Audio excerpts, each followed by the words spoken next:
planning, fundraising and hard work, it gives us enormous pleasure to be at the opening of this exhibition in our brand new gallery.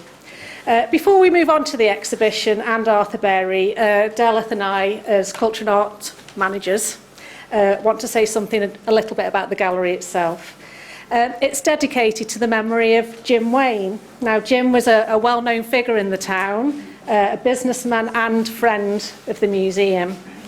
With his brother Roger, he was a founding member of Newcastle-under-Lyme Civic Society in 1968, and they were passionate about their hometown and did everything possible to promote it.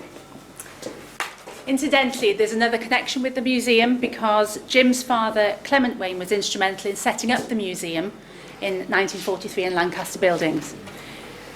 A legacy left by Jim to the sadly now defunct Newcastle Civic Society in 2011 has funded this new courtyard gallery, and we're indebted to both for their support for the work of the museum, and I'm really happy to see some members of the Civic Society here today.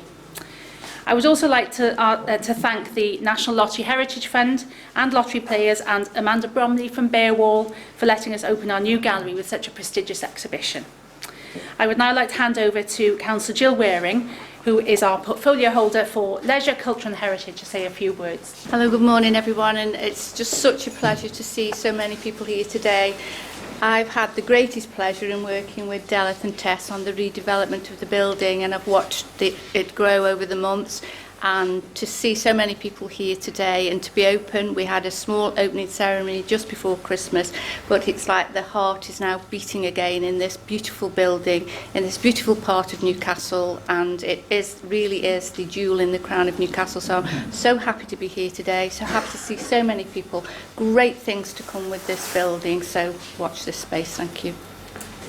I'd like to ask Professor David Amigoni from Keele University to say a few words about Arthur Berry. Thank you very much, Delith, and good morning everybody. It's a huge pleasure to be here today to celebrate the launch of this exhibition on the great artist Arthur Berry. Arthur Berry is a towering figure, both national, both local, well, in three ways: locally, nationally, but also internationally. And really, here today, we're celebrating the conjunction of this exhibition, which has brought Arthur Berry's work together from Barewall. And it also celebrates the publication of Peter Davies's remarkable book on Arthur Berry, a Ragged Richness. And this is a tremendous book, and it's so great to be able to celebrate Peter's work as a kind of an interpreter of Arthur Berry. I really would recommend both obviously looking at the exhibition, which carefully references the book, but reading the book itself, which is a beautiful evocation of Berry's very powerful and very distinctive work.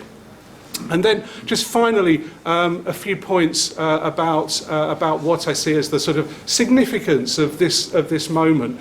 Arthur Berry was a man of Burslem, a man of the Six Towns, of the potteries. But it's great to be able to bring Arthur's work here via the amazing work that Amanda and her Barewall Gallery has done to this absolutely remarkable space.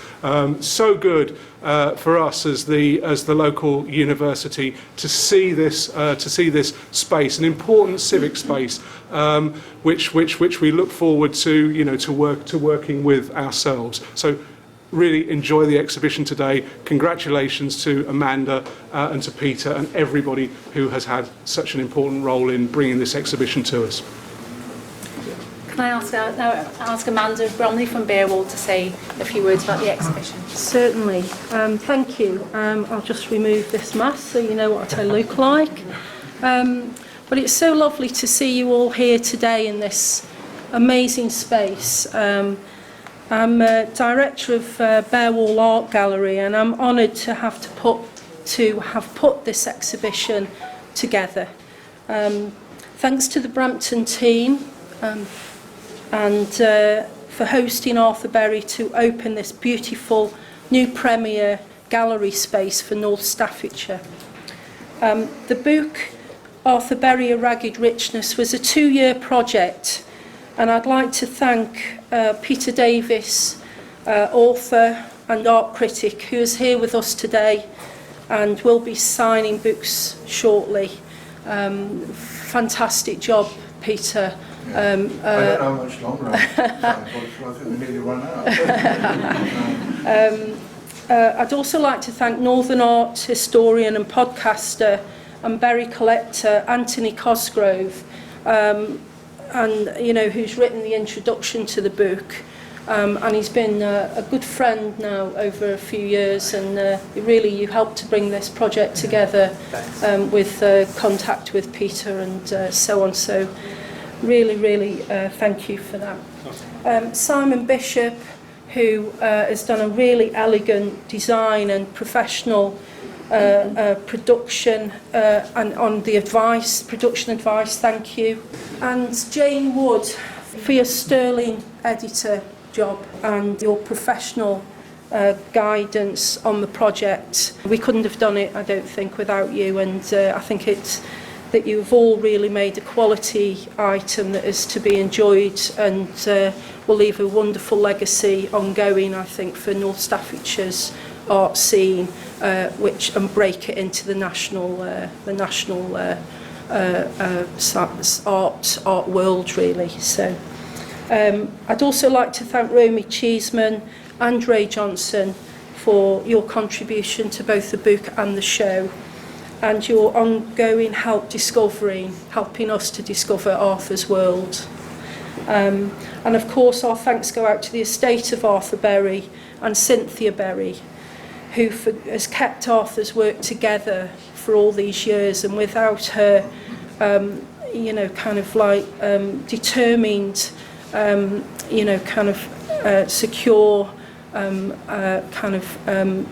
looking after the work, we couldn't really put exhibitions on like this without the job she did there. So thank you to Cynthia Berry, and thank you to you all for being the supporters of this growing base of fans and friends and people that are buying Arthur's work and getting interested and telling the stories and promoting. And I want to thank you all for getting behind this story, and we've got a long way still to go, and I'm sure we're all going to have a lot of fun doing that together. Okay, so I'll hand you on to Peter. It's my 26th book, and the Arthur Berry book is very much an outcome of my big Northern School books. And Arthur was an artist working almost primarily in the potteries area, to which he was very strongly attached. And he was on the southern periphery of that kind of Northern School, around Lowry, Manchester, the industrial landscape of the Northwest in general. And so coming to do the Arthur Berry book was a natural sequel to the kind of umbrella of a big book on Northern art in general. It was interesting to write on Arthur Berry because the brief I had was to sort of internationalise his career in many ways, and his work is very grungy. It has a kind of popular appeal in a way, but it doesn't really tick the boxes of normal popular art, which tends to like neatness or a more illustrative type of trend. He's an expressionist, and he had certain psychological issues, which artists often do. One of the greatest artists of all time, Van Gogh, as we all know, had serious mental health issues. I think Arthur did have a major problem with agoraphobia. He wouldn't travel internationally apart from his early days. He, in many respects, his most interesting period of his life was when he was young and when he was a student at the Royal College in London, which had been evacuated to the Lake District. And he started to know people in London like Calhoun McBride and John Minton and people like that. But he just had to come back home. He was a homing pigeon. And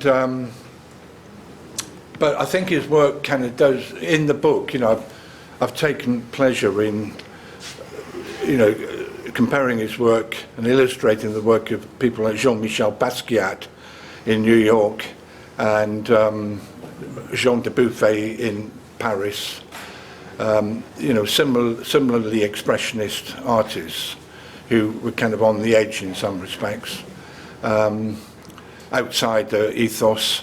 You know, he was very much a folky artist, interested in the local people, many of whom were deadbeats in the local pubs.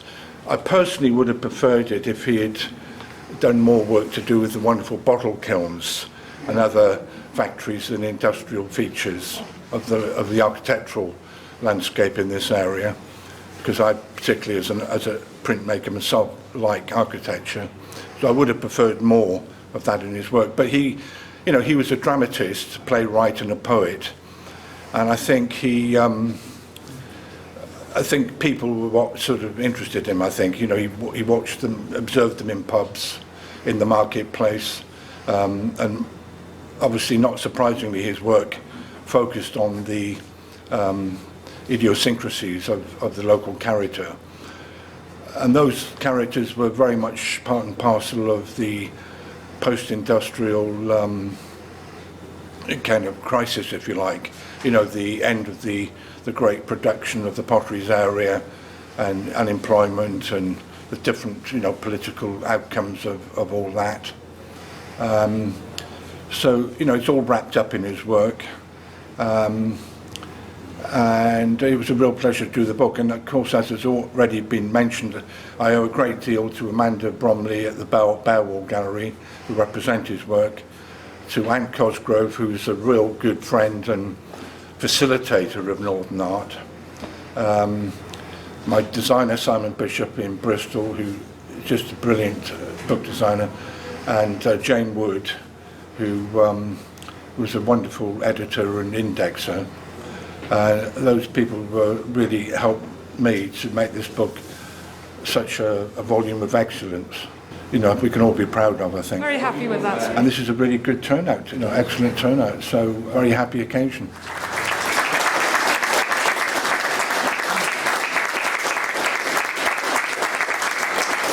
I am pleased to say that this exhibition is well and truly open.